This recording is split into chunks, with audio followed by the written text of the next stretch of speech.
Am I picking them or you're picking them? No, they go.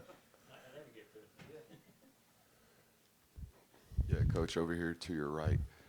Offensive starts last year weren't necessarily ideal. When you guys went through a self-assessment process, what did you point to areas of improvement, and how do you go about improving? There's no doubt. Anytime you start a football game, you want to start fast. We always talk about starting fast at the beginning of each half, and the last end in the half as well. You go through it, and a lot of times, a lot of it was execution issues. And then sometimes, to be quite frank, it was a little bit being conservative in those situations. And then the other side of it, the teams we played were pretty good on defense and, stopped us early in games. But that's been a big point of emphasis of ours. There's several of them, but starting fast is one of them. And you'd like to start fast every day. And sometimes every game, but sometimes starting fast, does not necessarily, mean, your touchdown, or, touchdown, field goal, touchdown. Sometimes starting fast is, you get a couple first downs and you change the field position. When you go 3 and out to start games, that's something we definitely got to improve on. Yeah, offensive line obviously banged up a lot last year, had some rough games, and Notre Dame was one of those. Do you feel that you guys have come into kind of this spring maybe with a little bit of a chip on your shoulder, hearing about it, all throughout? I know it's a different team, but at the same time, is that something you feel like you've gotten a good response from them to start this? Well, that's something you'd have to ask them if they have a chip on their shoulder. But I think, we need to play better as a whole offense. And, offensive line, that starts with them. And, we have some youth up front, but there are some guys that are coming back that have experience. And there were injuries, and offensive line is about cohesion and playing together, and we did not play together enough last year to be efficient in all areas, and that's the main thing that we've been working on. We've got to be one unit up front. I think all offensive lines have a little bit of chip on their shoulder because of who they are and how close they are as a group, and I think this group is doing a good job, even though they're young, practicing hard and focusing on day by day. Mike, what did you learn about Gunner with how he handled the conference championship game, the Sugar Bowl, and then just your early thoughts on what he's shown during fall camp? I thought Gunner was ready for the moment in the SEC championship game, and it's a hard spot to be in. It's something you talk about with your guys all the time. You're one player right way, but quarterback's a different position than any other position. There's other positions, they might not be the starter, but they might get in a rotation. They might get to play on special teams, so they felt what it's like to be in a game, and a quarterback's a little bit different. But I thought Gunner last year took a step during practice of approaching every practice like it was a game and preparing like he was a starter. And those just aren't words. Gunner probably prepared as hard as anybody on our football team, and he didn't know if he was going to play a snap. So he was ready as far as a preparation standpoint. I know there were certain things he knows he wishes he could have done better, and he's been working on those things in the offseason and through fall camp so he can be a more efficient player at that position. Mike, you talked about the slow starts and working on that this year. Kind of along those lines, what do you want the identity of this offense to be this fall?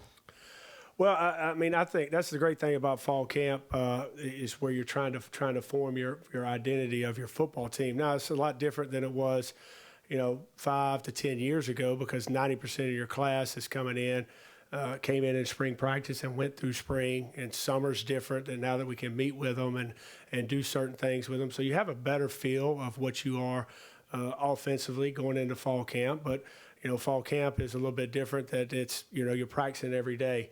It's longer hours. It's a little more taxing. So it's what can your guys handle mentally and physically, and we're trying to figure that out. But you want to put guys in position that can be explosive. I think we got to be more explosive on offense. But I think your identity on, everything starts with the run game. At any level, you've got to be able to run the ball and stop the run. And that's been an emphasis of ours since we got back from the Sugar Bowl and started meeting as a staff and meeting with our players.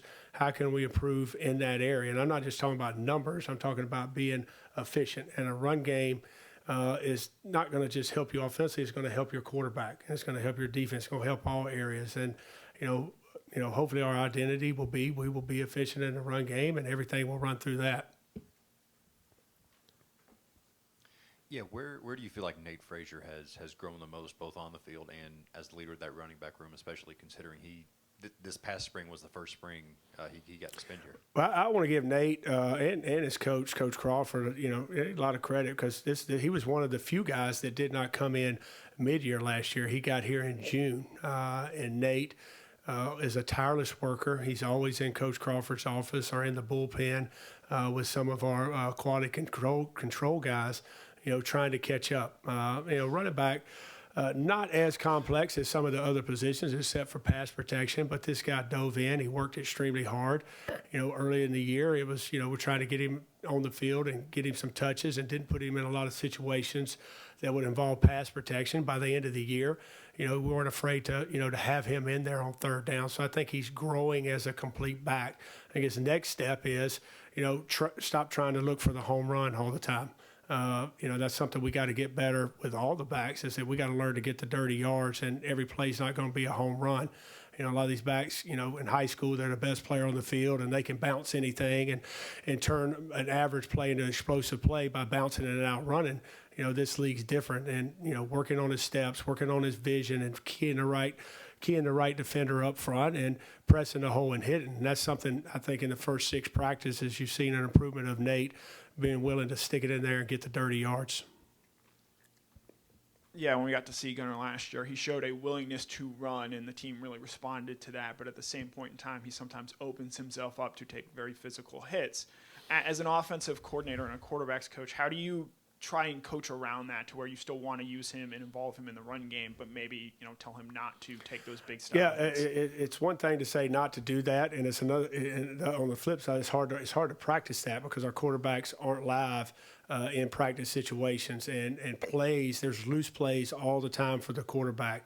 And he's a guy that can extend plays and make plays by extending them and throwing the ball downfield and running with the football. So whether we're in a walkthrough or practice, even though he's not getting hit, we're constantly talking about what would you do in this situation. I'm going to get the yards. I'm sliding here.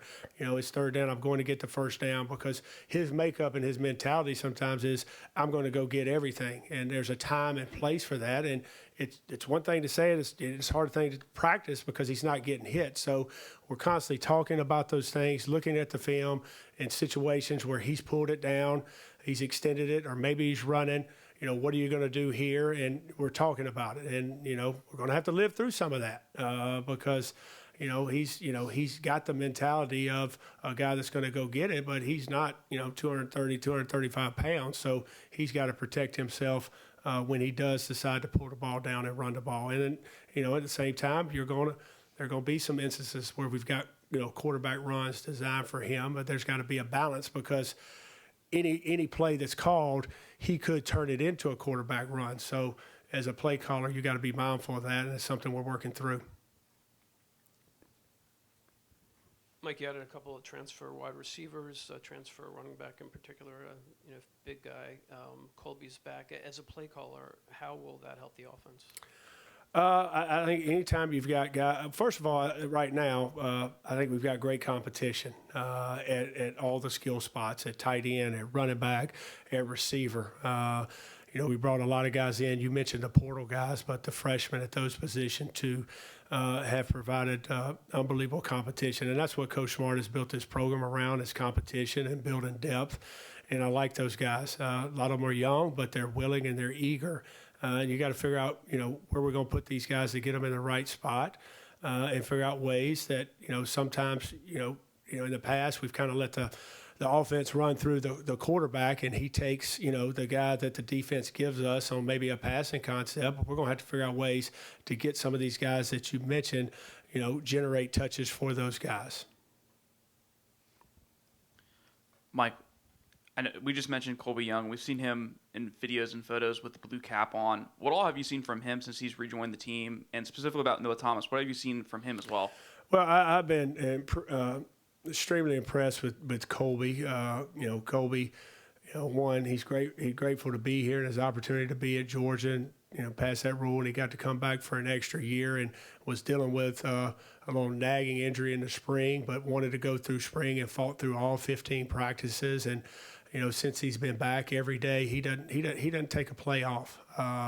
And he's a guy that we brought in out of the portal, but, he is probably the leader in that room. He sets the standard of how to work, and I'm not just talking about whether it's route running or catching balls, it's blocking, it's his effort, and that's become contagious because we've got some talented receivers in that room, and some of them are young, and they need to know what it means, to wear the Georgia uniform, and he represents that every day.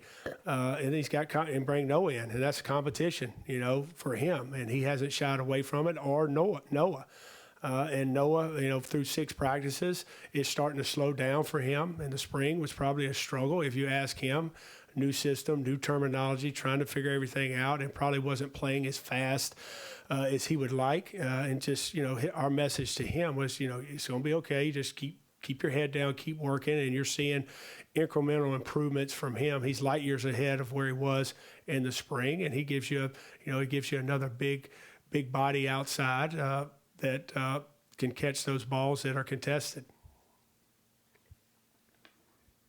Mike, before you came back to Georgia, you had Trey McBride there at Colorado State, and now you've got an assortment of more weapons. Could you maybe expound a little bit on that tight ends rooms and the things that those guys can give you out of that position? Well, one, there's, like I said, there's competition in that room, and Coach Harley has done a great job of recruiting guys, but when they're in that room, they know they got to compete. And a lot of times we look at the tight end, the catches that they might have, or the unbelievable plays that Brock or some of these guys have made in the past. But they know that they've got to get dirty, and they've got to block, and they got to put their face on people. And he's done a good job of creating toughness in that room. And those guys don't run away from competition. And it's any year.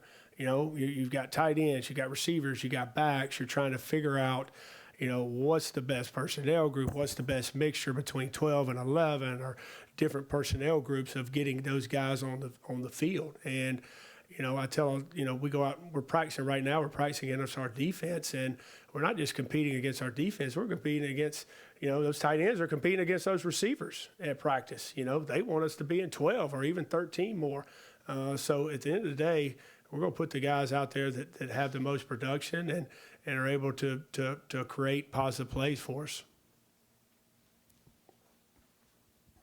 Yeah, I guess what have been your early impressions of the 4 freshman receivers that y'all brought in? And you mentioned earlier so many guys are enrolling early now. How much more do you think freshmen are ready to play game one now compared to 10, 15 years ago, just from being on campus? It definitely gives them a chance, especially at the skill positions.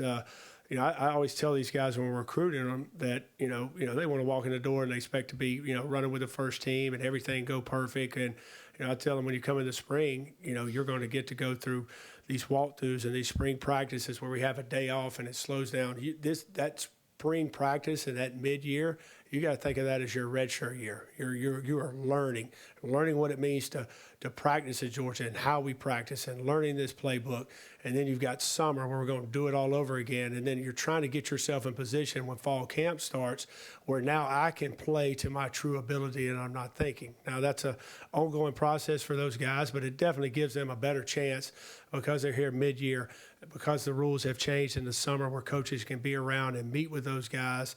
And then the staff that our administration allows us to continue to have. We haven't cut corners in our staff. There's guys that meet with these guys year round that puts them in a better position to be ready to play early. Coach Bobo over here. What have you seen just in the growth from last year to this year in Gunner Stockton? It's kind of a two-parter. And then also, what have you seen this offseason? I know it's early in camp that gives you confidence that this running game will be better this season. First, Gunner, like I said earlier, he was ready for that moment because of his preparation. I don't think he has not changed, and he's in this offense now for his 4th year, and some of the same notes, some of the same reminders, some of the same coaching points, and that guy every day is taking notes like he's a first-year freshman.